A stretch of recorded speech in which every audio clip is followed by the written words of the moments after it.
pendant que j'étais à l'hôpital après l'accouchement, ma mère et ma sœur ont fait irruption dans ma chambre de récupération. Ma sœur a exigé ma carte de crédit pour une fête à 80 000 $ qu'elle organisait. J'ai refusé et je lui ai dit, je t'ai déjà donné de grosses sommes d'argent 3 fois auparavant. Elle est devenue furieuse, m'a attrapé les cheveux, a tiré ma tête en arrière et l'a violemment cognée contre le cadre du lit d'hôpital. J'ai crié de douleur. Les infirmières ont commencé à courir, mais ce que ma mère a fait ensuite était au-delà de l'imagination. Elle a attrapé mon nouveau-né du berceau et l'a tenu par la fenêtre, disant « Donne-nous la carte ou je la laisse tomber ». Mon père, qui était là, a ajouté « Donne-leur ce qu'ils veulent ». Mon frère a retenu les infirmières en disant « C'est une affaire de famille ». Ma sœur m'a tordu le bras, exigeant « Donne-la maintenant ». Je criais pour la sécurité pendant que ma mère balançait ma bébé de quelques heures, menaçant de la lâcher. Ce qui s'est passé ensuite a tout changé lorsque la sécurité de l'hôpital a fait irruption. Les lumières fluorescentes de la chambre de récupération me semblaient trop vives pour mes yeux épuisés.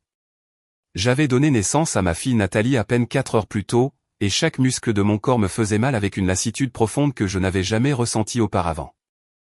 Mon mari, James, était sorti prendre un café à la cafétéria, me laissant seul avec notre nouveau-né endormi dans son berceau à côté de mon lit. Ce moment paisible fut brisé lorsque la porte de ma chambre de récupération s'ouvrit avec une force suffisante pour claquer contre le mur. Ma mère, Lorraine, entra la première, son sac à main de créateur balançant à son coude.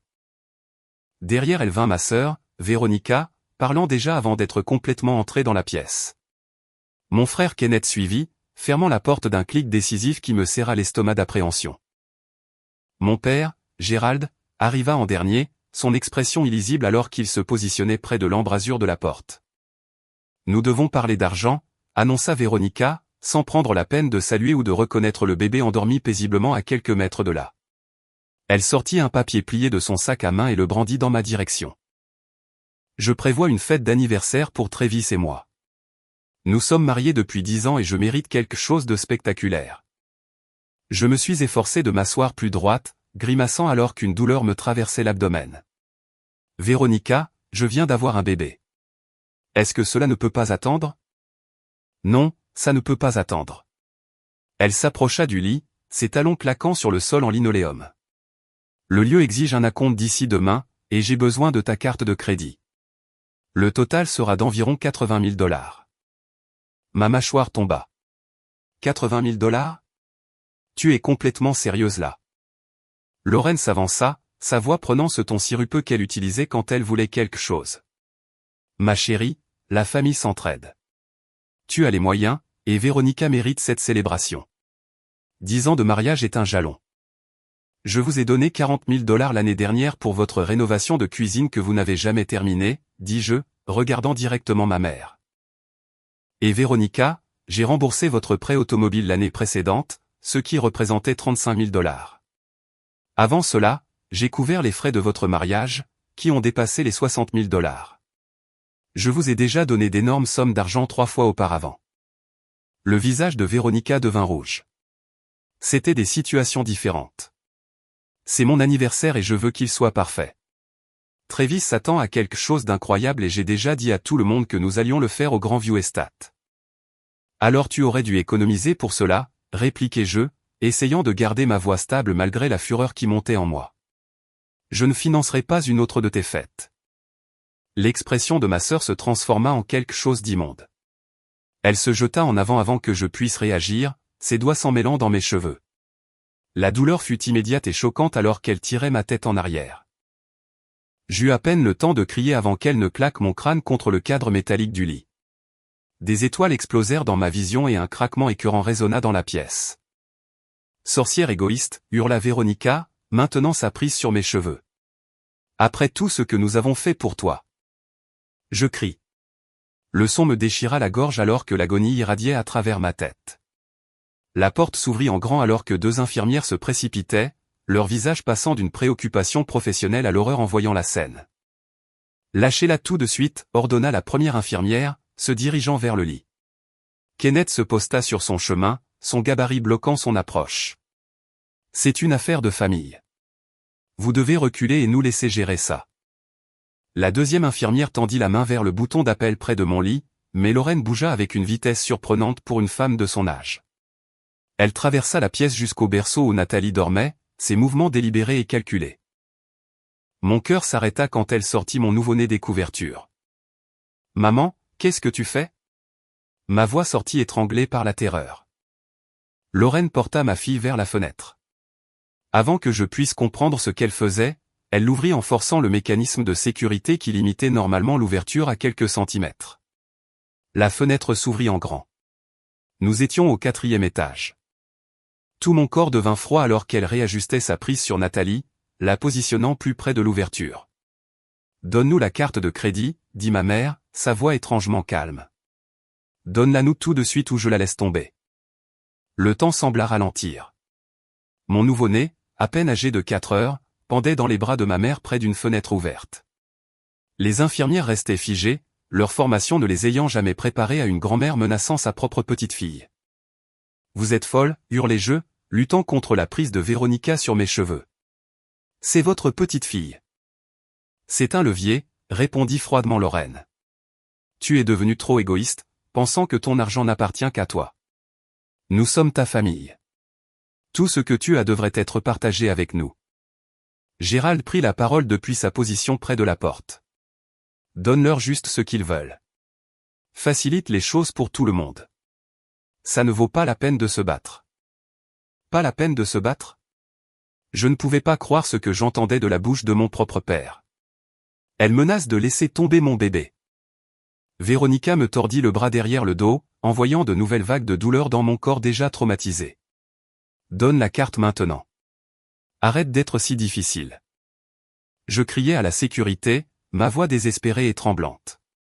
Nathalie commença à pleurer, ses petits cris de nouveau-né perçant le chaos. Kenneth continuait de bloquer les infirmières qui appelaient frénétiquement des renforts sur leurs appareils de communication.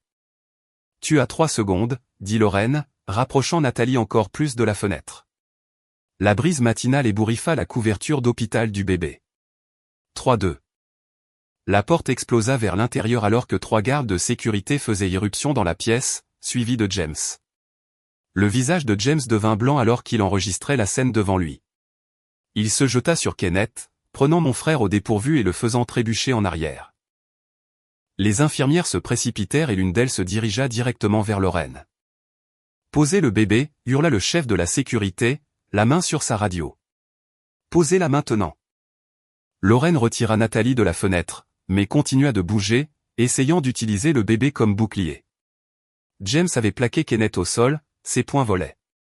Véronica me relâcha et se retourna pour faire face à l'équipe de sécurité, son visage déformé par la rage. « Vous ne pouvez pas nous toucher. Nous sommes sa famille » hurla-t-elle. L'une des infirmières, une femme menue avec de l'acier dans les yeux, se plaça entre Lorraine et la fenêtre. « Madame, donnez-moi l'enfant immédiatement. Il n'y a aucun scénario où vous sortez d'ici avec ce bébé. » Le chef de la sécurité parla dans sa radio. « Nous avons besoin de la présence de la police à l'hôpital Mémorial, 4e étage, maternité.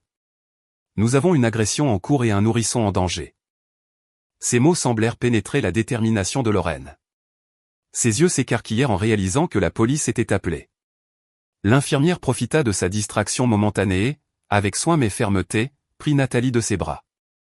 Ma mère ne résista pas lorsque le bébé fut mis en sécurité. Je sanglotai de soulagement lorsque l'infirmière m'apporta Nathalie, la vérifiant d'une main experte avant de la placer dans mes bras. Ma fille pleurait mais était indemne. Son petit visage rouge de détresse correspondait à mon propre état émotionnel. Gérald essaya de partir, mais un autre garde de sécurité bloqua son chemin. Personne ne quitte cette pièce avant l'arrivée de la police. « C'est ridicule » s'exclama mon père. « Où sont ses parents ? Vous êtes resté là et avez dit à votre fille de se conformer pendant que votre femme menaçait de jeter un bébé par la fenêtre, » dit le chef des gardes d'un ton monocorde. « Vous n'allez nulle part. » James avait relâché Kenneth, qui se tenait le nez en sang. Mon mari vint à mon chevet, ses mains tremblantes alors qu'il touchait mon visage, examinant l'endroit où ma tête avait frappé le cadre du lit. « Tu vas bien ? Laisse-moi voir. » Sa voix se brisa d'émotion. Un médecin se précipita, suivi de ce qui semblait être la moitié du personnel de l'hôpital. Ils se jetèrent sur moi, vérifiant mes pupilles, posant des questions sur la douleur et les vertiges. Quelqu'un apporta une poche de glace pour ma tête. Une autre infirmière emmena Nathalie pour l'examiner minutieusement. Malgré ma réticence à la laisser partir, même pour un instant, la police arriva en quelques minutes. 2 officiers entrèrent dans le chaos, leur présence commandant immédiatement l'attention. Tout le monde commença à parler en même temps, se superposant dans une cacophonie d'accusations et d'explications. Un à la fois, ordonna l'officier le plus âgé. Tout le monde s'assoit et se tait à moins qu'on ne vous pose une question directe. Ils nous séparèrent, prenant des déclarations individuellement. J'ai raconté tout l'incident, ma voix tremblante alors que je décrivais ma mère tenant mon bébé près de la fenêtre. James a corroboré tout ce dont il avait été témoin en entrant. Les infirmières ont fourni des comptes rendus détaillés de l'agression et de la menace. Véronica a essayé de déformer l'histoire, affirmant que j'avais réagi de manière excessive et que Lorraine n'aurait jamais vraiment laissé tomber le bébé. C'était juste pour marquer le coup. Notre famille a toujours été dramatique. Elle savait que maman ne le ferait pas vraiment. Votre sœur a une blessure à la tête là où vous l'avez claquée contre le cadre du lit, fit remarquer un officier d'un ton sec. La vie de Teddy, vous venez d'accoucher, vous pouvez à peine vous asseoir, et ils entrent comme des prédateurs, pas comme une famille. Demander de l'argent est déjà dégoûtant, mais passer directement à la violence, vous attrapez les cheveux, vous cassez la tête, ce n'est pas de la colère, c'est de l'intention. Mais votre mère, non, ça a dépassé quelque chose d'autre entièrement. Tenir un nouveau-né au-dessus d'une fenêtre comme ça, ce n'est pas une menace que vous pouvez retirer. C'est le genre de moment où tout le monde dans cette pièce devrait instantanément savoir que ces gens sont dangereux. Point final. Et votre père qui vous dit de juste donner. Votre frère qui bloque l'aide.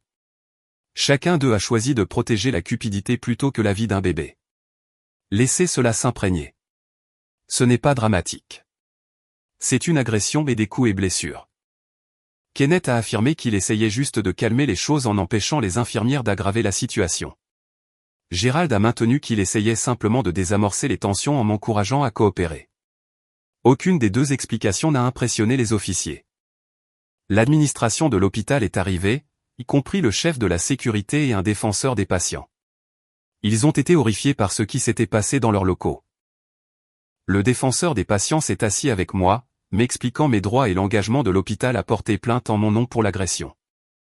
Indépendamment de ma décision personnelle de porter plainte, il y a une tolérance zéro pour la violence contre les patients, a-t-elle dit fermement. Ce qui vous est arrivé à vous et à votre bébé est inqualifiable. La police a arrêté les 4 personnes. Véronica a crié à l'injustice alors que les menottes claquaient autour de ses poignets. Lorraine est restée étrangement silencieuse, son visage impassible alors qu'on lui lisait ses droits. Kenneth a protesté bruyamment contre la brutalité policière lorsqu'ils lui ont attaché les mains derrière le dos. Gérald a essayé de raisonner les officiers, insistant sur le fait qu'il y avait eu un malentendu. Alors qu'ils étaient emmenés, Véronica s'est retournée pour me regarder. Tu le regretteras. La famille est censée pardonner.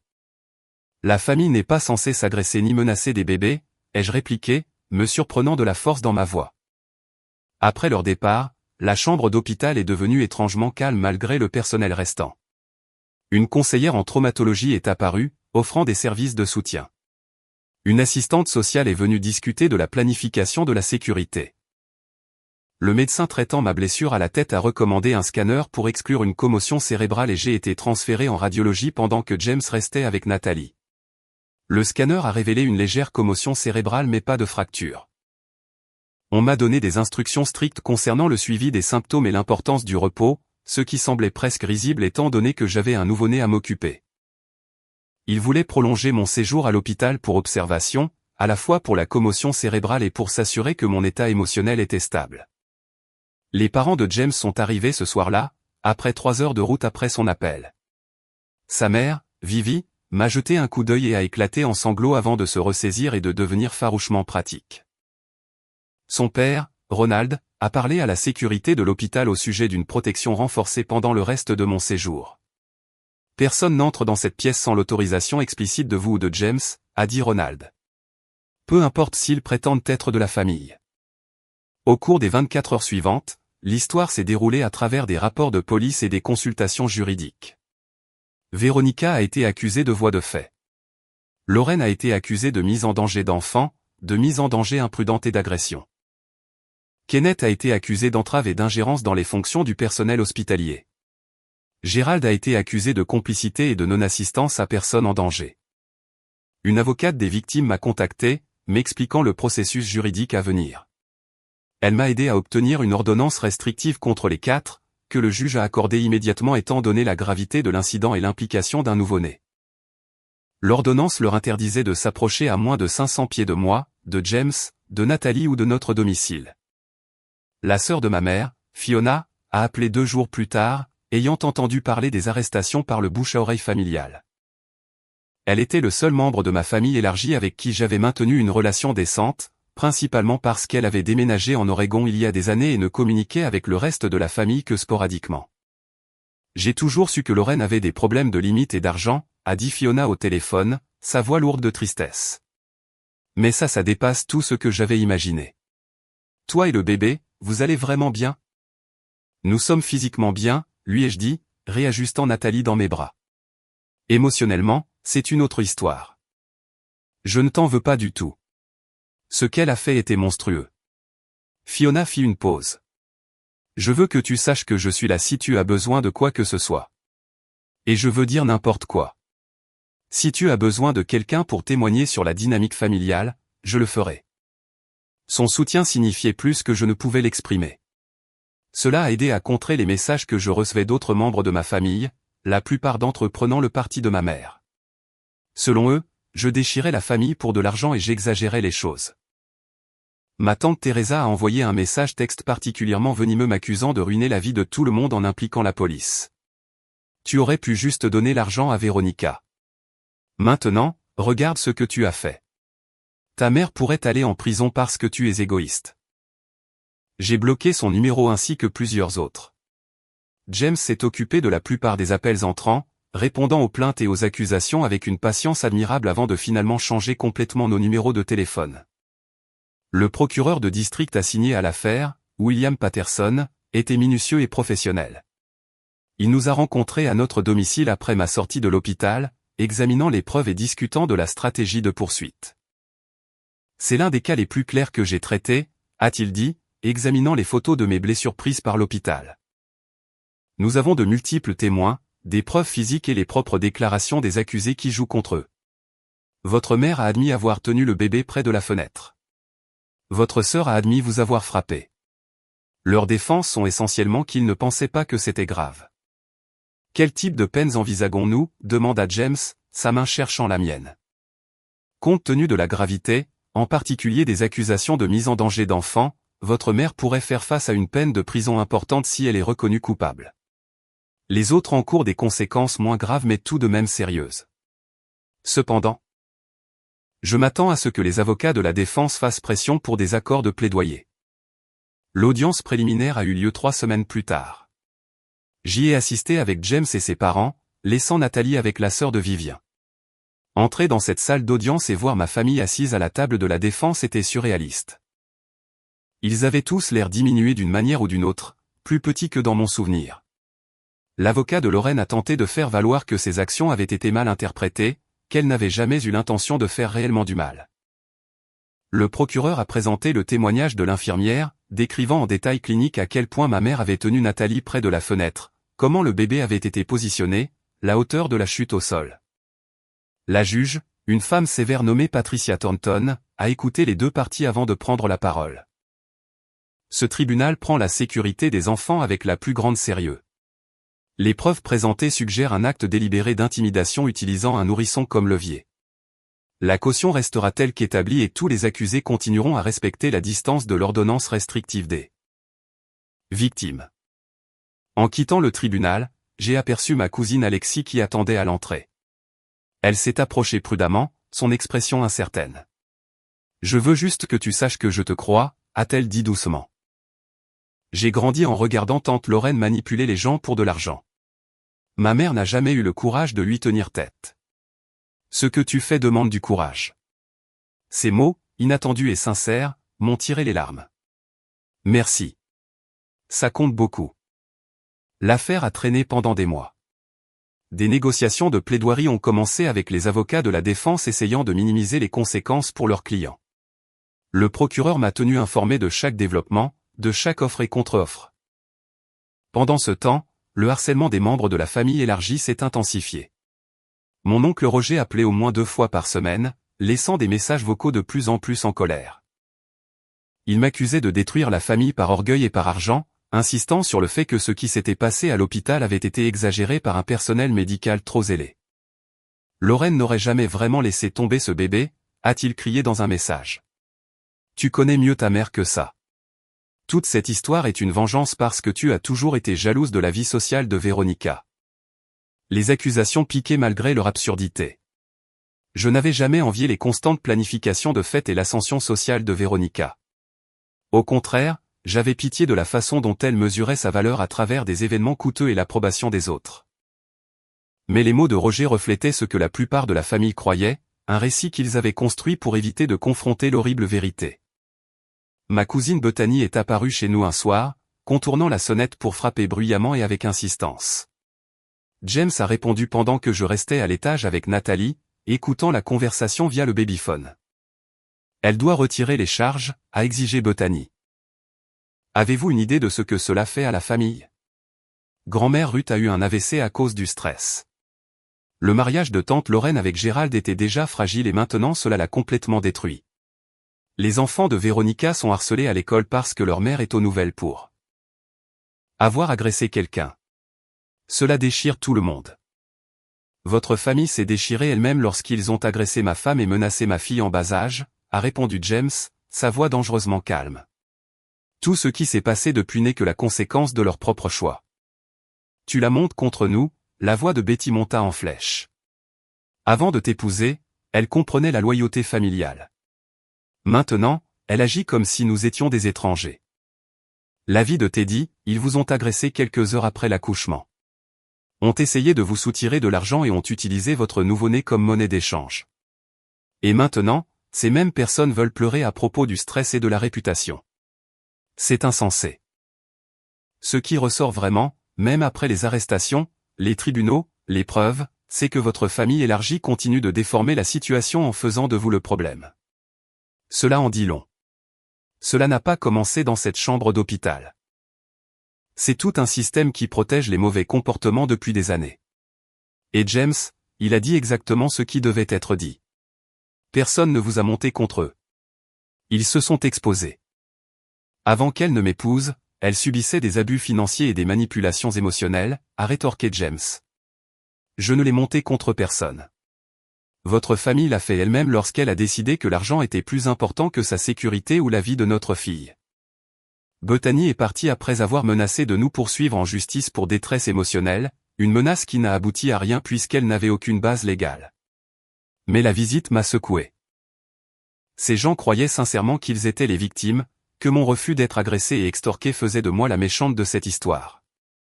La pression financière qu'ils avaient toujours exercée est devenue plus claire rétrospectivement. Ma thérapeute m'a fait créer une chronologie de chaque demande monétaire importante que ma famille avait faite au fil des ans. Le modèle était stupéfiant. À partir du moment où j'ai eu mon premier vrai emploi à 22 ans, ils avaient extrait de l'argent avec une fréquence et des montants croissants. Cela a commencé petit avec ma mère demandant $300 pour réparer sa voiture. Puis Véronica a eu besoin de $500 pour un sac à main de créateur qu'elle devait absolument avoir. Gérald a demandé $2000 pour couvrir des dettes de jeu qu'il prétendait être une erreur unique. Les montants ont augmenté à mesure que ma carrière progressait et que mon salaire augmentait.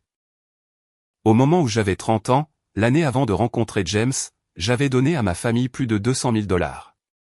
Je n'avais jamais fait le total auparavant, jamais examiné l'ampleur de leurs demandes. Le nombre m'a horrifié. Cet argent aurait pu être un acompte sur une maison, un portefeuille d'investissement solide ou un coussin de sécurité financière. Au lieu de cela, il avait disparu dans les désirs sans fin de ma famille, se faisant passer pour des besoins.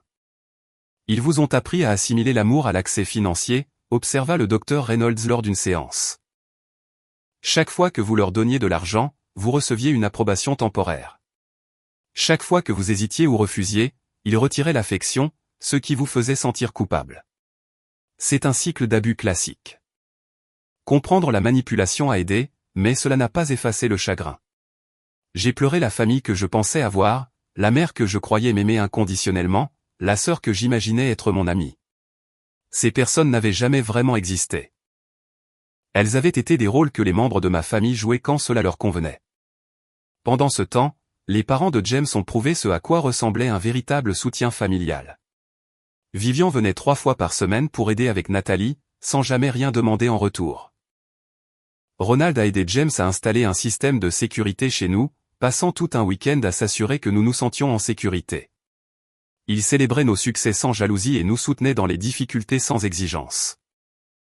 C'est comme ça que ça doit marcher, a dit Vivian un après-midi en pliant le linge de Nathalie. Les parents aident leurs enfants, pas l'inverse. Nous vous avons mis au monde non pas pour que vous financiez notre mode de vie, mais pour que nous puissions vous guider dans la construction du vôtre. Ces mots m'ont fait pleurer, pleurant tout ce que je n'avais jamais reçu de mes propres parents.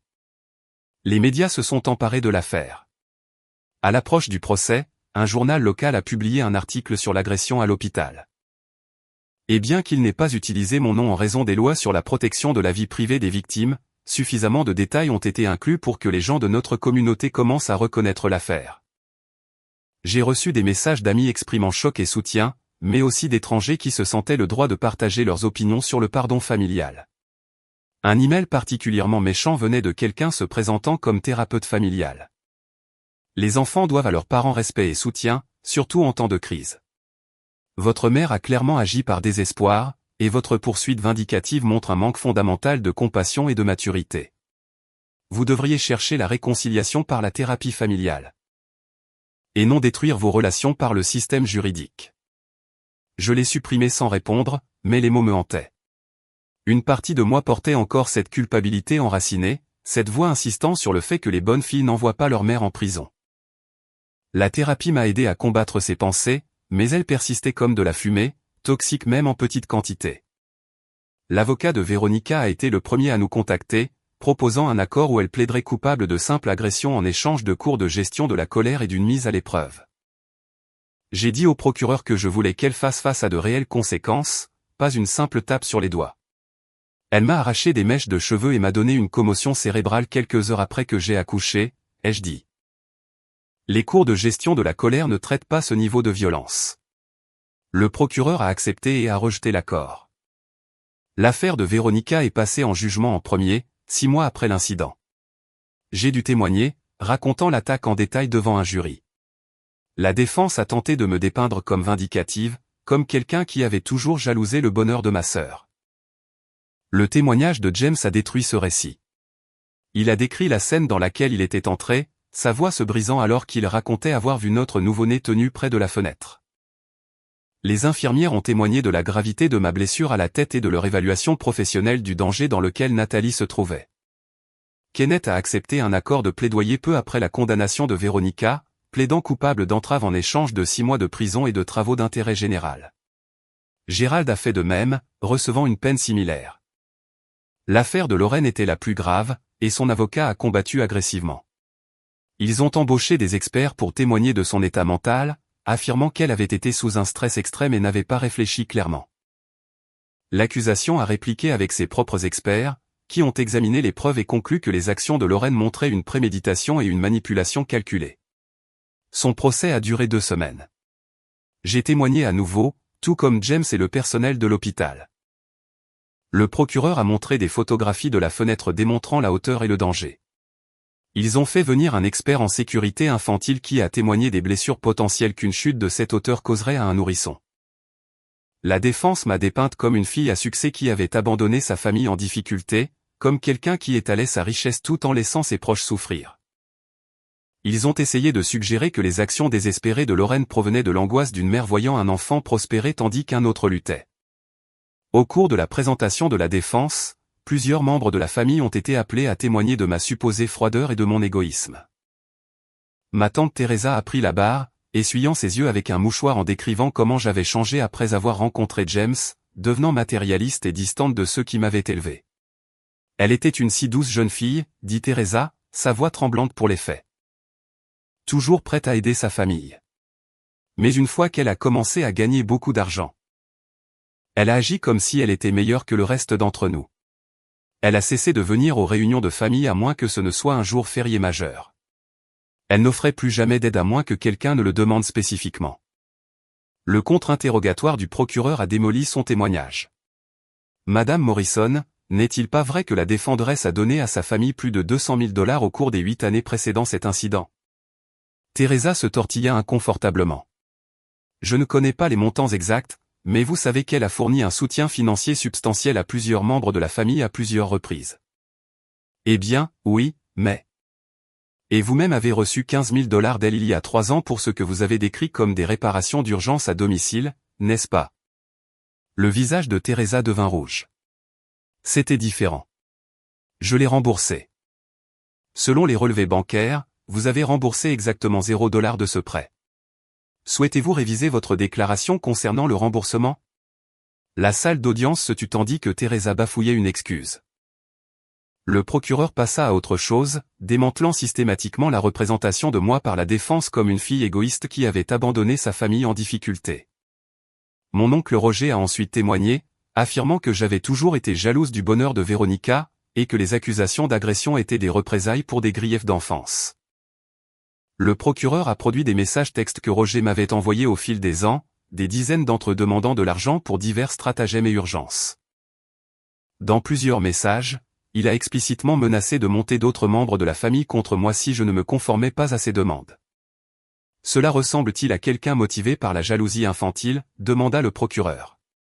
Ou à quelqu'un qui essaie de se protéger de l'exploitation financière? La défense a tenté d'introduire des preuves concernant mes revenus et mes biens, suggérant que ma richesse m'obligeait à soutenir les membres de ma famille. La juge Thorndon a immédiatement mis fin à cela. Le statut financier de l'accusée est sans rapport avec le fait qu'elle ait commis une mise en danger d'enfant, a déclaré la juge fermement.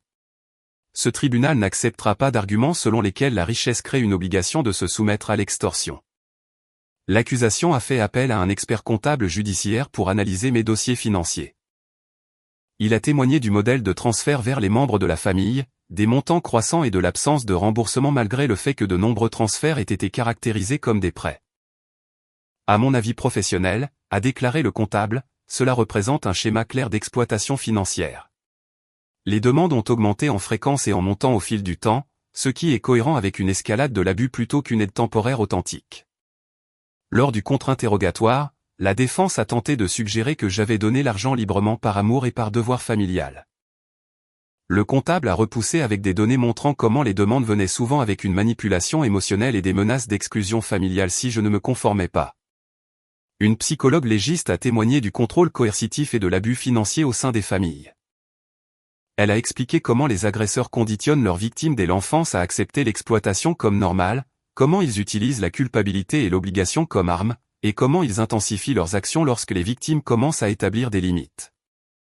L'agression à l'hôpital représente un schéma d'escalade typique, a expliqué la psychologue. Lorsque la victime a finalement refusé la demande, les agresseurs ont réagi par la violence et les menaces, tentant de reprendre le contrôle par l'intimidation. L'implication du nourrisson reflète jusqu'où ils étaient prêts à aller pour maintenir leur accès aux ressources de la victime. Ce témoignage a visiblement affecté le jury. Plusieurs membres ont pris des notes abondantes, leurs expressions devenant plus sévères à mesure que la psychologue détaillait les tactiques de manipulation employées par ma famille. La défense a appelé un témoin de moralité qui connaissait Lorraine depuis 30 ans, une femme nommée Judith, qui dirigeait l'auxiliaire de l'église avec ma mère. Elle a dépeint Lorraine comme une mère dévouée qui avait tout sacrifié pour ses enfants, un pilier de la communauté qui avait consacré d'innombrables heures à des causes caritatives. Elle n'aurait jamais fait de mal à un bébé, a insisté Judith. Jamais. Elle aime ses petits-enfants plus que tout. Ce qui s'est passé ce jour-là a dû être un terrible malentendu. Le contre-interrogatoire du procureur fut bref mais efficace. Madame Henderson, étiez-vous présente dans la chambre d'hôpital le jour en question? Non, mais je connais le caractère de Lorraine. Donc, vous n'avez pas vu ma mère tenir le nourrisson près d'une fenêtre du 4e étage? Non. Mais... Et vous n'êtes pas au courant qu'elle a explicitement menacé de laisser tomber le bébé à moins que ses demandes ne soient satisfaites? Je suis sûr que ce n'était pas pris au pied de la lettre. Comment pouvez-vous être sûr d'événements dont vous n'avez pas été témoin? Judith n'eut aucune réponse. Le procureur a ensuite introduit des preuves selon lesquelles Lorraine avait été démise de son poste de bénévole à l'église 2 ans plus tôt en raison d'irrégularités financières, d'allégations de prélèvement d'argent du fonds de bienfaisance pour un usage personnel. Le témoignage de Judith a perdu toute crédibilité. Lors du contre-interrogatoire, le procureur a détruit ce récit. Madame Montgomery. N'est-il pas vrai que la fille de l'accusé avait donné à sa famille plus de 100 000 $ au cours des 3 années précédentes? Oui, ai-je répondu clairement. Et n'est-il pas vrai que le jour en question, les membres de votre famille ne demandaient pas d'aide pour des nécessités comme la nourriture ou le logement, mais plutôt 80 000 $ pour une fête d'anniversaire? C'est exact. Le jury a délibéré moins de 3 heures avant de déclarer Véronica coupable d'agression aggravée. La juge l'a condamnée à 18 mois de prison, suivi de 5 ans de probation. Elle a sangloté à la lecture de la sentence, jetant un regard vers la galerie où son mari Travis était assis avec leurs 2 enfants. Le jury a déclaré Lorraine coupable de tous les chefs d'accusation. L'expression de la juge Thornton était sévère lorsqu'elle a prononcé la peine, 4 ans de prison pour mise en danger d'enfants, plus une peine supplémentaire pour les accusations d'agression et de mise en danger imprudente, à purger consécutivement.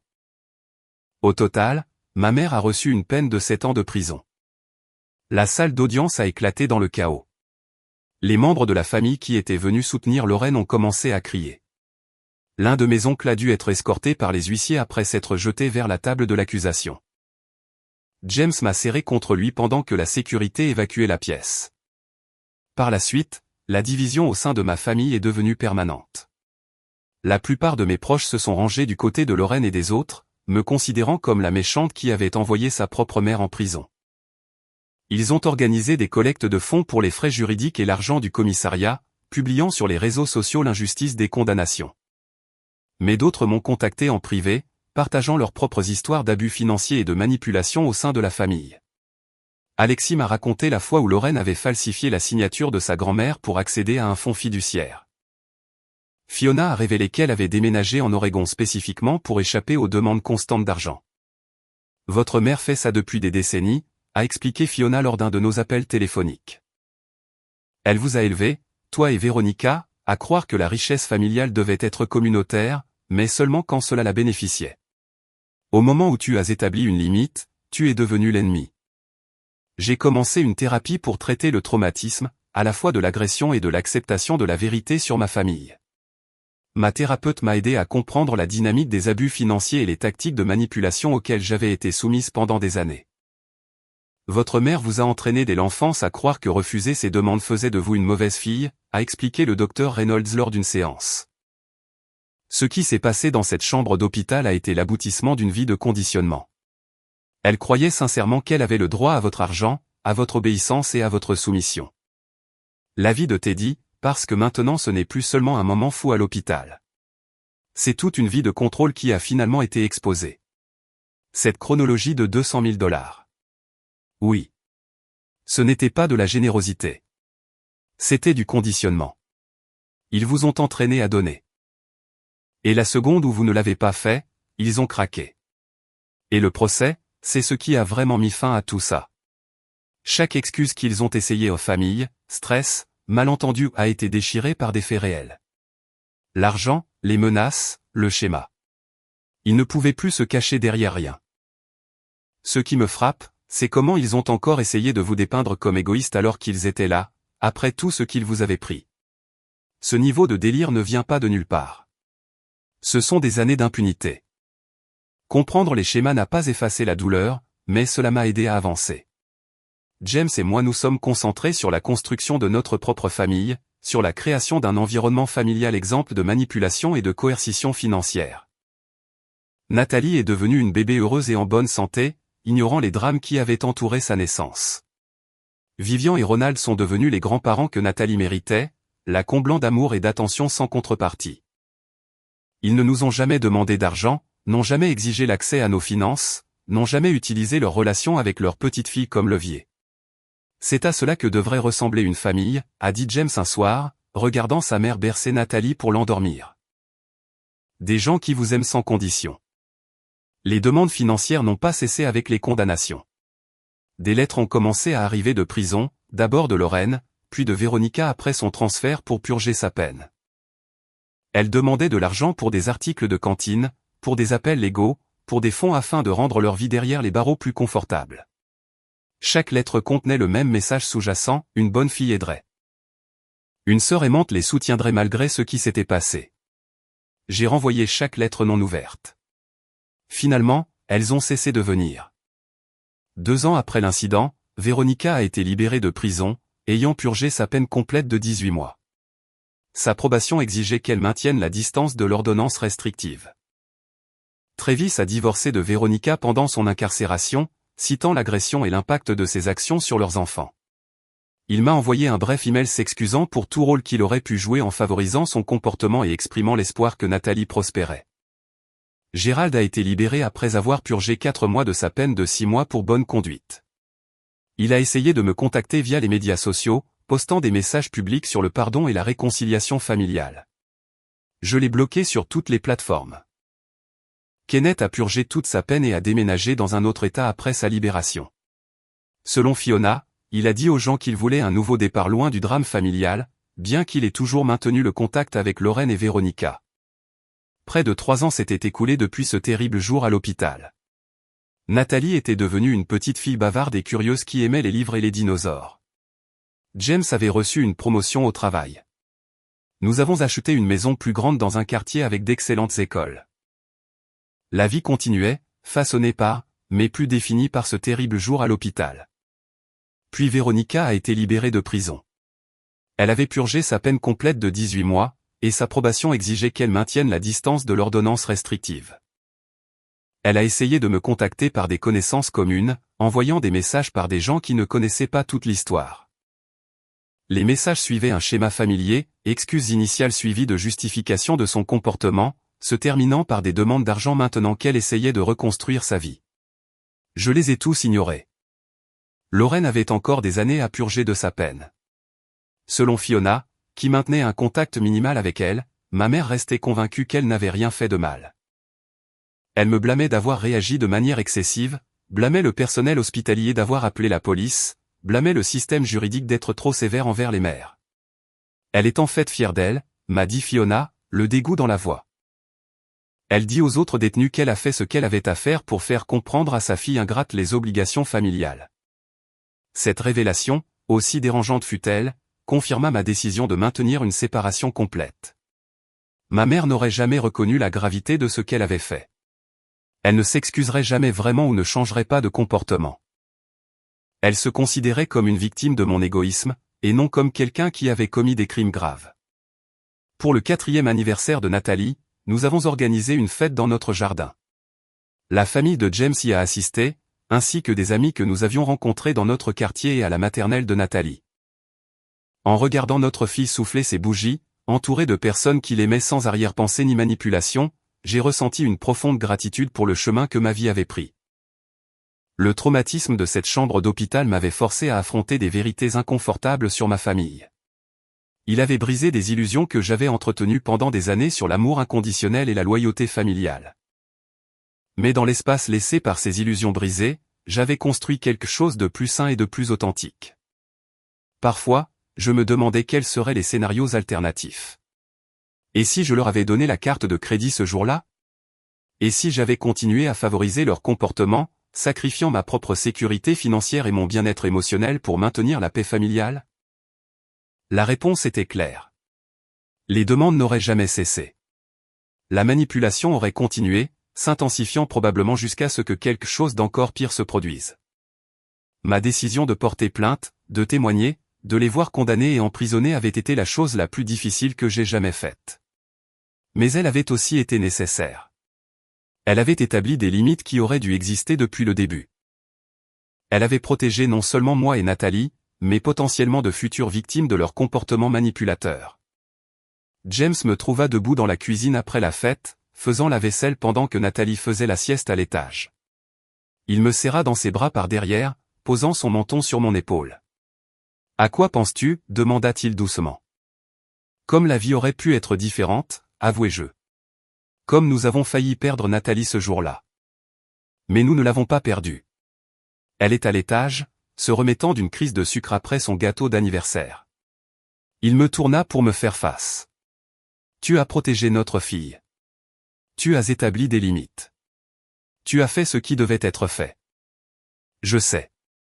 C'est juste difficile parfois de savoir que la plupart des gens qui entendent l'histoire pensent que j'aurais dû leur pardonner maintenant.